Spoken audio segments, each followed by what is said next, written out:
The naughtiest thing you've ever done as a child. Somebody asked me this question last week. I was on a seminar and we had to get up and do improv. So we had a statement and we had to get up and just answer that question. And one of the questions was, what's the naughtiest thing you did as a child?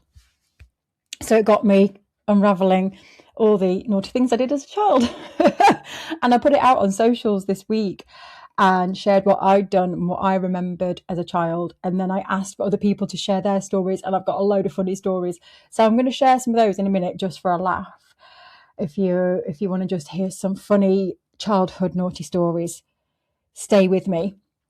First, I just wanted to give a little update because behind the scenes in the last few months, or I'd say the last year actually, in the last year, things have been, as we know for everybody, weird. They've been weird. And one of the things that I have found is I've been running United ArtSpace for 10 years. And one of the things that I've found is for the last 6 years, I've had a repeatable system that works. So I do my launches, I do particular events, and we rinse and repeat, and we just do that year on year. And for many reasons, such as the online world changing, me changing, coming up to 10 years of my business and me evolving and wanting to kind of explore new areas, things shifted massively for me in the last 12 months. My personal life, business, everything. And it's been turbulent. That would be a good word to describe it. It's been unsettling. And I've had to ride out this period of unknown, this period of, I know things are changing and I know it's time to do things in a different way, but I don't know what that looks like. And I wanted to share this because I know many other people are sitting in this weird phase at the moment of uncomfortable, not knowing where you're going. And I'm seeing it across all my friends in business and artists too. Not everybody, some people have still got their repeatable system and it works and they're rocking through life and they're not being challenged in any way, and that's great. But for a lot of people, it has thrown people. There is change. I think as creatives, we feel the change more because we are impacted by our environment, by our surroundings, by other people. And so the ripple effect of change impacts us more. And I just wanted to share this, that in this phase of uncomfortableness, not knowing where we're going, in our platform, Creative Living, we are all going through this pathway called the Creative Way. So there's a pathway that we've created. It used to be called Make Your Mark. It's now called Creative Way. And in there, we go through this design cycle, what's called a cycle, creative cycle, where we start confused and then we go through this exploratory phase. And very much like an artist exploring materials and push-pulling ideas in different directions and seeing what those outputs are, and then we create something, then finally things click into place and we go, oh, I'm going to create this. Life is very similar in that. So the creative way process that I'm going through right now for my creative work is very similar to the exploratory phase of just trying some things. And I'm in a massive season of, usually I won't say yes to anything unless it fits the vision of United ArtSpace. And I've been 100% in on United ArtSpace. And now I'm saying yes to things that I wouldn't usually say yes to. I'm volunteering in a local community, litter picking. I'm doing a retreat this year, just did a big in-person event. I've said yes to doing coaching, people in how to be confident speakers, not in creative industries. So that's big for me. It's working with corporates like Nestle, Coca-Cola, Harrods, people like that. And that's been a big one for me to say yes to, because going away from the creative industries is not something I would usually say yes to, but it ties in with my mission. And it's really got me bringing myself back to what is it that matters in my life? What is it that brings me joy? And working with the Confident Club has really got me asking, why would I do that? Why would I work with them? Why is their work important? And it's all about confidence. And I am passionate about helping people grow confidence in themselves, their work, and getting it out there in the world. Because I believe when people start to put their art out in the world, that's when opportunities come. That's when ideas for their art that they never imagined, connections to people, community. It's like that's where it all happens. Having that confidence to start sharing it and let the art guide you and take you on a journey. Phenomenal. So they're the things that I love helping people with, which is now shaping my platform, Creative Living, because that's what we're focused on. We're focused on helping people design their life, create their work and understand it and go through this creative way process and then get it out in the world. And going back to the speaking, I was thinking, I don't know how this all fits. But then I realized by saying yes to them and questioning why does it matter? Like before I say yes to new ideas or projects, it's like, do I feel it? Do I feel connected? Why does this matter? It's all about the why. And for me, it mattered because of this confidence thread. And I realized that that's what I'm doing for artists. It's confidence. And for me, speaking with the Confident Club, there's so many ties and links in with helping creatives. And so this journey of exploring myself, these different projects, is really, really helping me understand myself in this transitionary period, in this big season of change.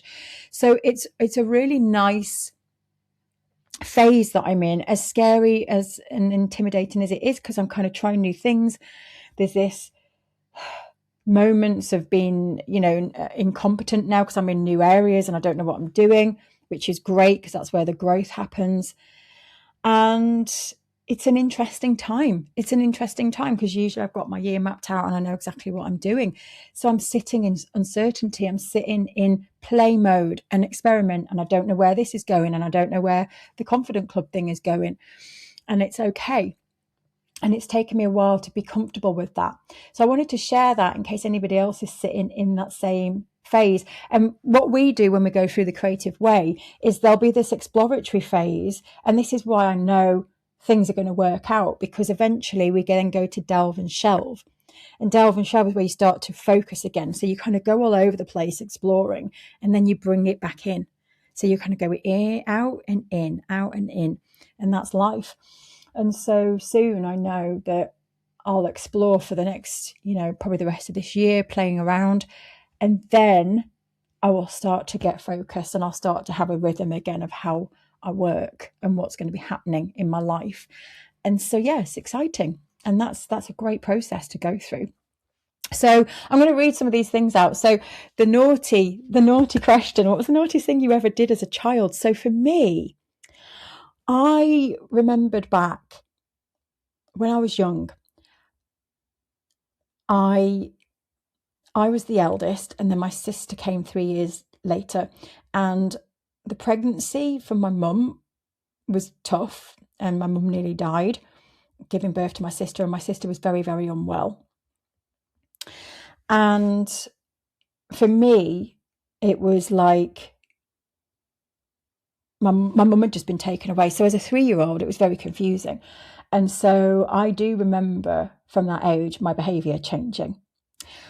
And I do remember doing some things that I still remember doing like it was yesterday.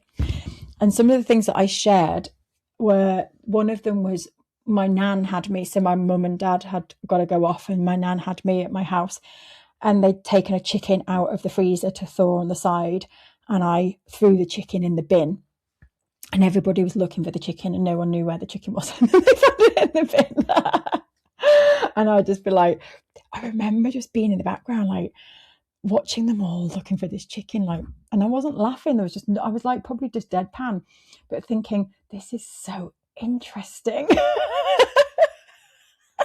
Social experiment. And then I do remember going into the fridge and poking holes in all the sausages that were meant for my dad's lunch the next day. And I just like hammered them all with holes with my finger. And then I remember my mum and dad painting the doorways in the hallway. They'd put us in the garden to play all day, and we were not allowed in the house because the doors were being painted, and they laboured over these doors all day. It was a hot day, I remember. And I just remember this sense of accomplishment, and they went, oh, thank gosh, we've done it. And they went and got a drink, and I found this glorious stone, this stone with green and blue. And I remember picking it up, and I can still see that stone in my mind's eye, the shape of it. It was like this green, blue, oily colours, like marble effect, gorgeous. And I remember the shape of it too. And I just remember thinking this would be the perfect stone to scrape that paint off with. And so I went and started carving into the door. And they were like, oh my gosh. So there were some other people that sent some in. So I'm going to read some of these out really quickly. Anita said, I remember making cocktails for my little sister by using 2 beakers from the bathroom and filling them with little drops of aftershave and like any toiletries from the bathroom, shaking it up, and then my sister would drink the cocktail. Samantha said, climbing on top of a desk in the middle of the classroom and telling everyone to shut up. Love that one. Jocelyn says, I stole a flexible glue spatula from school. Remember those, don't we? Those flexible glue spatulas, because it was the fanciest arty thing I'd ever seen. But I took it back the next day because I felt really guilty.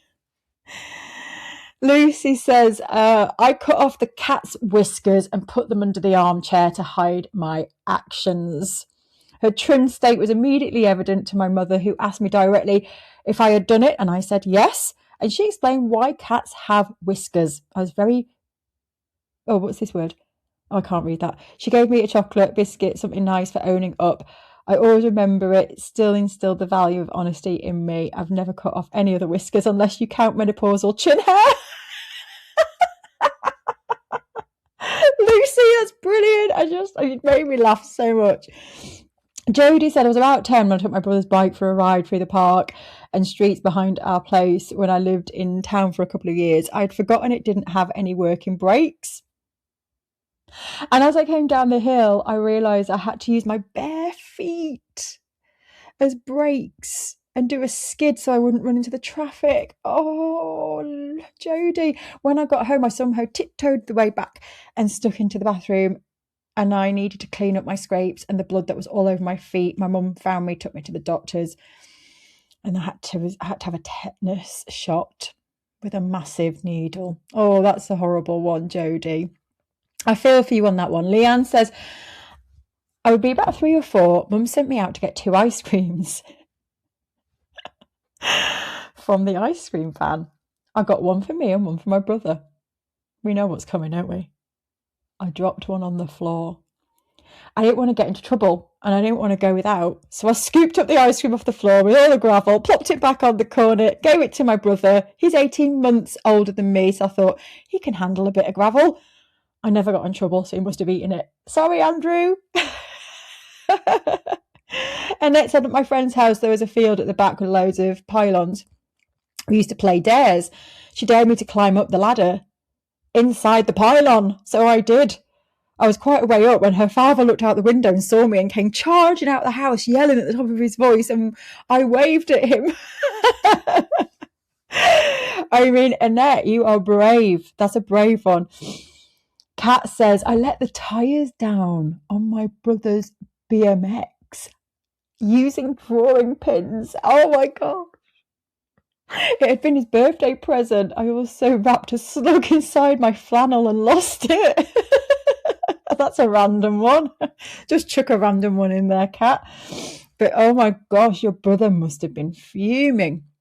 Chris says, I remember trying to forge my mum's signature on detention. Who else has done that?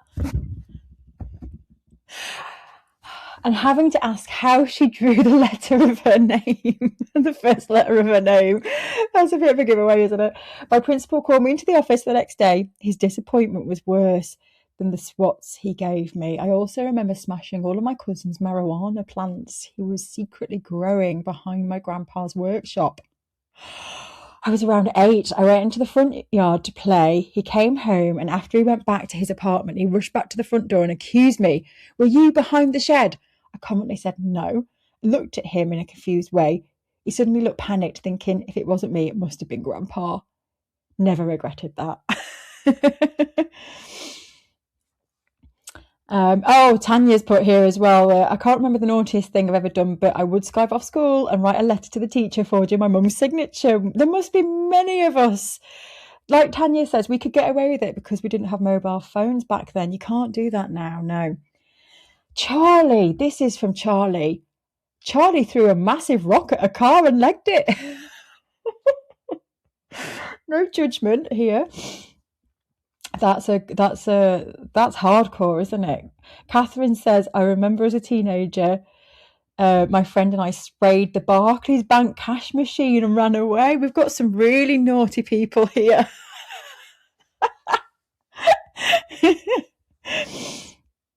Beth from Legato Studio Watercolours. I accidentally stole a Milky Way from our holiday camp shop. I left the shop, ate it, then remembered I'd not paid, so I went back to the shop with an empty wrapper. Here you go. Brenda says there was wet cement at my parents' front doorstep and I wanted to sign it. I signed a random neighbour's driveway with my name on the edge. Maybe imagine what I could paint on it. That's brilliant, Brenda. And then here's the final one. Oh no, we've got two more. When I was about 7 or 8, this is from Hayley, I used to slide down the banister and I was always being told not to. One day I slid down it and heard a scraping sound but couldn't stop. And I got off at the bottom, realised my zip was sticking up and I'd scratched the whole length of the banister, a thin, pale line all the way down the dark, varnished wood.